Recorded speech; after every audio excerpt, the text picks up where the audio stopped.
Start.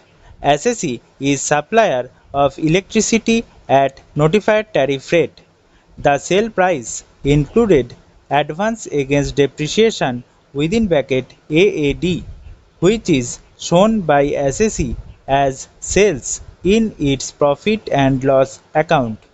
While computing the book profit, SSE deducted the AAD component from total sale price and took only balance amount into the profit and loss account.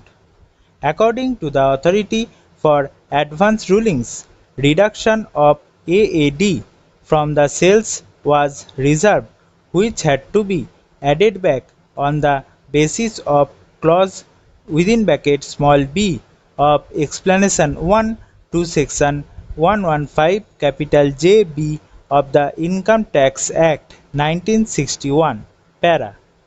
On reading, it is clear that to make an addition under clause within bracket capital B, the two conditions which must be jointly satisfied are that there must be a debit of the amount to the profit and loss account, and the amount so debited must be carried to the reserve.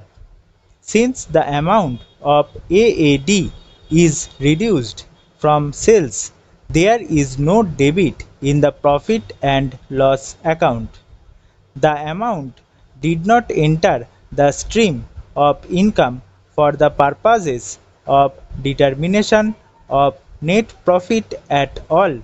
Hence, clause within bracket small b of explanation 1 was not applicable.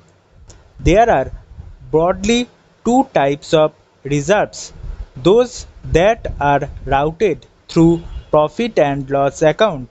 For example, a capital reserve such as share premium account.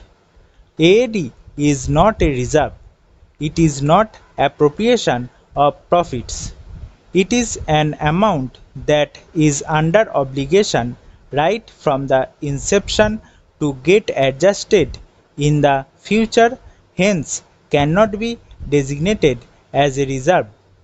It is nothing but an adjustment by reducing the normal depreciation includable in the future years in such a manner that at the end of useful life of the plant within bracket, which is normally 30 years, the same would be reduced to nil. At the end of the life of the plant, AAD will be reduced to nil. Keeping in view the facts, the total profit and loss account will be different from the above. In fact, Schedule 12 capital A to the balance sheet for the financial years 2004-05 onwards indicated recapping AAD within double quote income received in advance quotation close. It is a timing difference and represents adjustment in future which is inbuilt in the mechanism notified by the Income Tax Department. Para. The respondent who was employed as a teacher under the government of Haryana claimed advance increments in terms of Punjab government memo dated 1st September 1960. The Director of Secondary Education, Haryana, rejected the claim on the premise that in terms of Rule 10 of the Punjab Education Service, Class 3 within bracket School Cadre Rules 195, the pay scales of the teachers were subject to variation from time to time, and since the state of Haryana revised the pay scales of various categories of teachers with effect from 1st December 1967. Memo dated 1st September 1960 stood superseded. He also observed that higher start of pay with advance increments for postgraduate qualification was provided only to masters or mistresses and not to other categories of teachers.